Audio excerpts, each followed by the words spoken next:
Assalomu alaykum hammaga. Demak, bugungi video darsda uzun marketda savdo qilish uchun yoki farqi yo'q, nafaqat uzun marketda bo'ladi yoki boshqa tadbirkorlik bo'ladimi, yatita ochishni o'rgataman. Ya'ni yakka tartibdagi tadbirkorlik. Buning uchun Google'ga kiramizda bu yerdan qidiramiz.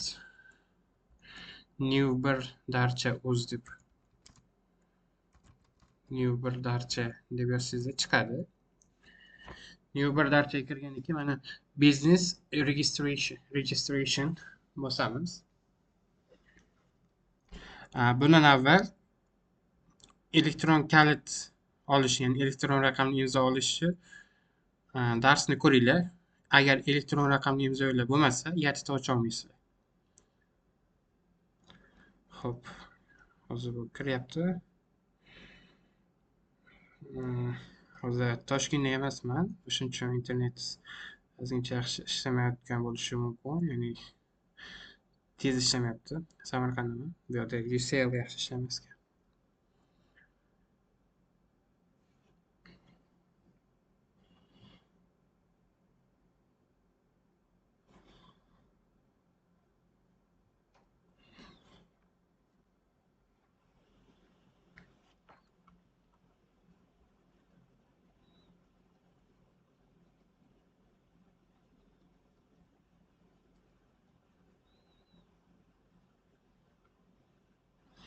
Xo'p, bu yoqqa kirdi.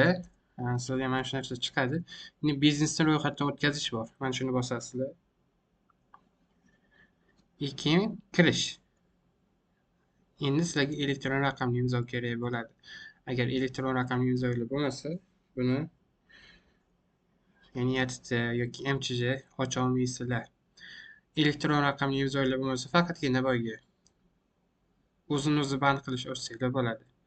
Lekin yatita MChJ ochishlar uchun обязательно sizlarga elektron raqamli imzo kerak.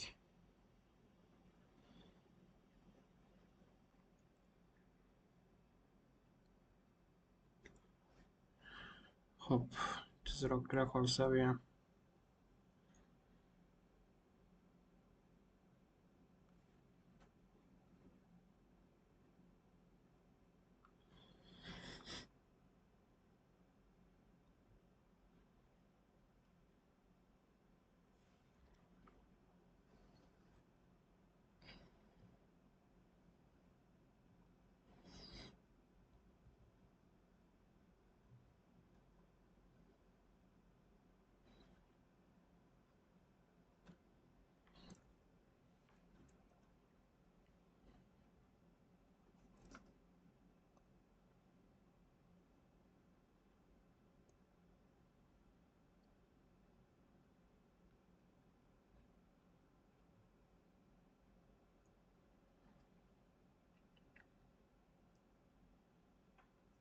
Qaytadan kiryapman o'sha joydan biznesni ro'yxatdan o'tkazish.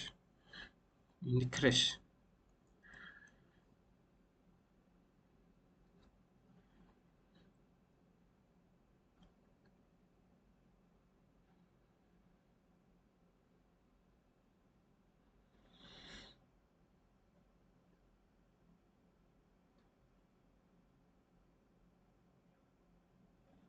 Bo'ldi, kirdi. Keyin mana bu elektron raqamli imzoni tanlaysizlar.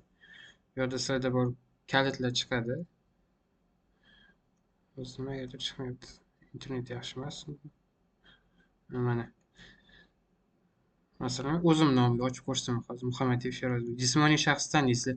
Yuridik shaxs tanlay olmaysizlar. O'shancha ko'k chiqadi. Tanlashinglar mumkin bo'lgan shunaqa yashil bo'lib turaveradi. Sizlar mana shu masalan o'zimnikini tanlayman. Ya'ni bu fizlitso deyiladi. Kodni kiritasizlar.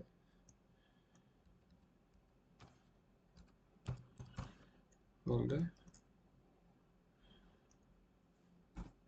Keyin kirishga bosasizlar.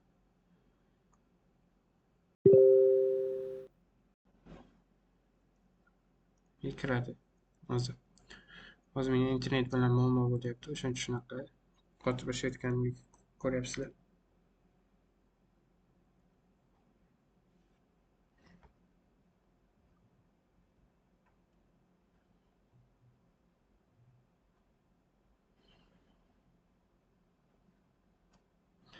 Xo'p. Bu yerda Meni arizalarim turibdi. Bu yerni ko'rsatmayman. O'zimni fermam. Billion Invest, Actash Tower, keyin o'zimni yaratdim. Buni o'chirib turaman. O'zimni yaratdim, o'chirib turaman. Ochishni ko'rsaman. Ya'ni yatsini o'chirishni mana shu yerdan qilsanglar bo'ladi. Agar ichkarida qanaqadir noto'g'ri joy chiqsa, chiqib mana shuni o'chirsanglar bo'ladi. Nimadir masalan xatolik bor deb yozib qo'yasizlar. Sizlarda chiqmaydi bu. Sizlar bemalol hozir ko'rsaman nima qilishinglarni.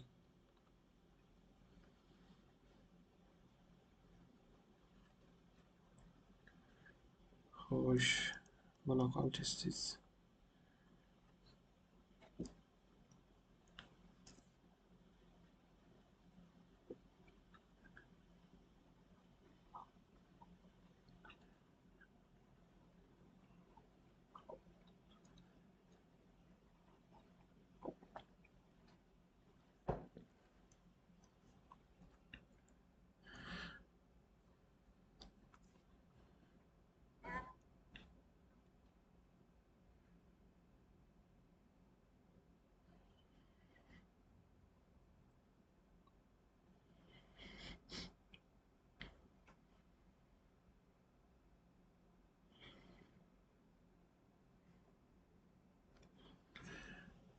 Arizani bekor qilish qiyin bo'ladi.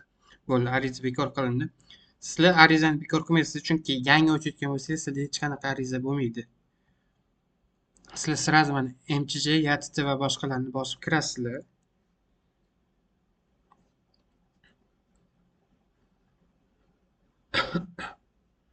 Keyin yuridik shaxs tashkil etmagan holda, yuridik shaxs tashkil etgan holda birinchisi yakka tartibdagi tadbirkorlik, bunisi esa kompaniya. Sizlarga kompaniya kerak emas, chunki sizlar hozir yakka tartibdagi tadbirkorlik ochmoqchisiz. O'shuning uchun buni tanlaysizlar. Tashkiliy huquqiy shakli shunaqa bo'ldi. Biznesni ro'yxatdan o'tkazishda. Endi tashkiliy huquqiy shakli yakka tartibdagi tadbirkor bosasizlar. Ko'pchilik savdo qilyapman-ku deb mana buni bosib qo'yadi. Shu xatolik bo'ladi-ku, keyin chiqib boyagi joydan o'chirishinglar kerak bo'ladi. Xato qilib qo'ygan bo'lsanglar. O'chirmasanglar baribir oxirgi step, ya'ni oxirgi qadamni eplay olmaysizlar. Ya'ni oxirgi qadamda to'g'rimiz bo'lasizlar. Xo'p, yakka tartibdagi tadbirkor taniysizlar. Oferta bilan tanishdimi, o'qib chiqsanglar ham bo'ladi. Xo'p.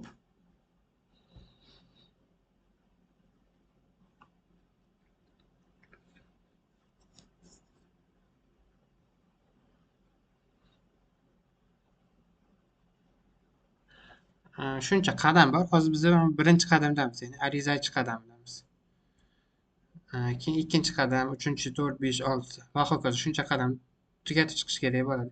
Bu yerda sizlar ma'lumotlar chiqariladi. Mana hujjat raqami, JSHR, familiya, ism va hokazo. Keyin davom etishni bosasizlar. Keyin bu yoqqa manzilinglarni kiritishingiz kerak.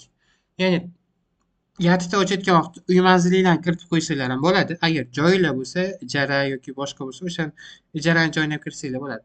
Masalan, men uyimni joyini kiritaman. Hududni taniyman. Masalan, Samarqand viloyati, Narpay tumani, Islomshoyar. Qani o'zani mahalla endi. Guliston MFga bo'ldi. Bu yoqqa o'sha ko'chamiz nomini kiritib qo'yaman.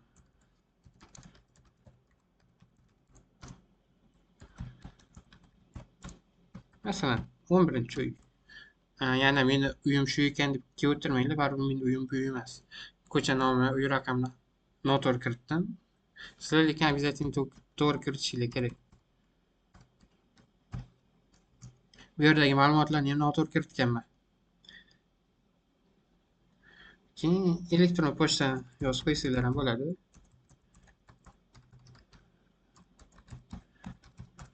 Buni ham yozasizlar. Keyin davom etish. Endi qanaqa soliq belgilaysizlar? Qat'iy belgilangan soliqmi yoki deklaratsiya asosidami? Sizlar yagona darchaga borsanglar ham boshida qat'iy soliqni belgilab qo'yadi. Qat'iy soliqni o'zini to'lovi bo'ladi. Ya'ni tumanlar kesimida farq qiladi. Toshkent shahrida 1.200.000 qanchada? Ya'ni почти 1.300.000. Endi почти 100 dollar to'laysizlar oyiga. O'shuning uchun qat'iy soliqda bo'lsanglar, manzilinglarni biron chetga tuman qilinglar. Toshkent shahrida turib shunaqa ochayotgan bo'lsanglar ham bemalol viloyatni tumanni belgilasanglar bo'ladi. Ortga qadamga qaytib hozir viloyatni manzilini kiritdim-ku, o'shanaqa viloyatni manzilini kiritsanglar bo'ladi. Chetga tumanlarda soliq kamroq chiqadi. Masalan, 700 ming, 800 ming, 600 ming atrofida chiqishi ham mumkin. Taniysizlar. Keyin faoliyat turi. Ya'ni asosiy faoliyat turi bor, qo'shimcha faoliyat turi bor. Sizlar qo'shimchani tanlashingiz shart emas. Hozir faqatgina uzun market savdo qilmoqchi bo'lsanglar, chakana savdo. Chakana savdoda mana oziq-ovqat va nooziq-ovqat mahsulot tovarlari bilan chakana savdo qilish. Qavs ichida mana shular istisno. Ya'ni bular bundan mustasno deyapti. Buni taniysizlar.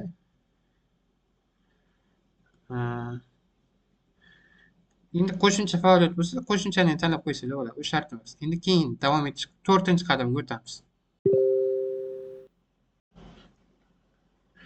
Keyingisi istasanglar ma'lumotlarni yuklab olsanglar ham bo'ladi, istasanglar chop etib chiqarib olsanglar ham bo'ladi, farqi yo'q. Mana shu sizlarning ma'lumotinglar. Endi tekshirib chiqasizlar.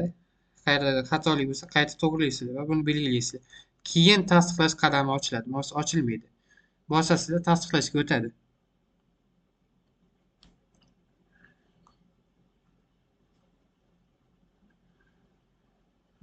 Iloji bo'lsa telefoningizda PMI ilovasini yuklab turinglar. Hozir to'lov qilish jarayoni chiqadi. O'sha PMIdan adliya xizmat, davlat xizmatlariga kirib to'lov qilasizlar. Sizlarga hozir invoice raqam beriladi. O'sha invoice raqamini o'sha davlat xizmatlariga kiritasizlar. Istasanglar voy chek chiqarib olib, mana shu chekni chiqarib olib yuklab bankka borib to'lasanglar ham bo'ladi. Istasanglar uyda o'tirib plastik karta orqali to'lasanglar ham bo'ladi. Yoki mana bu invoice raqami beradi. O'sha invoice raqami orqali to'lasanglar ham bo'ladi. Mana bu orqali PMIdan. Xo'p, hozir telefonni PMIga kirib og'zaki aytib turaman. Birinchi PMIga kirasizlar. O'sha parollarni kiritasizlar. Iloji bo'lsa shu ekranga ham chiqarish harakatini qilib ko'raman. Ikkinchi video qilib, uchinchi video. Iloji boricha plastik kartamga oid ma'lumotlarni chiqarmayman. Shuning uchun og'zaki aytib turaman. PMIga kirasizlar, to'lovlar bor. O'sha to'lovga kirasizlarda endi pastda o'rtada to'lov degan joy turadi. Shu to'lovni bosasizlar. Keyin xizmatga to'lov bor, keyin saqlangan to'lov bor. Sizlar xizmatga to'lovni tanlaysizlar. Ya'ni xizmatga to'lovni qarasanglar, shu yerda davlat xizmatlari uchun chiqadi. O'sha davlat xizmatlaridan to'lov qilasizlar keyin. To'lov qilganinglardan keyin 2 ish kuni davomida tekshiriladi deydi. Keyin bu yoqqa chiqaradi sizlarni faylinglarni. Ya'ni to'lov qilindi deb. Hozir holat tekshirildi deb turibdi. To'lov qilindi, tasdiqlandi deb chiqadi. Keyin bemalol o'sha yatsini yuklab olib ishlasanglar bo'ladi. Yuklab olingan holat qanaqa bo'ladi? Hozir ko'rsataman sizlarga. Xo'p.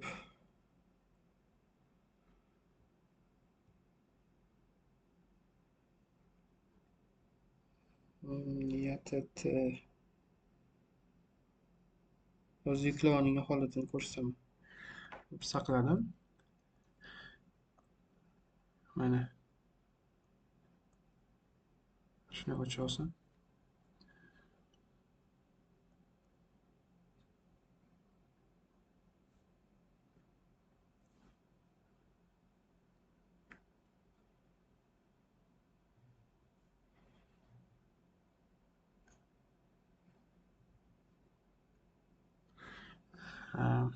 Javonsi bu faylni tashlab qo'yaman. Kichkinagina faylni ochib o'tiribdi.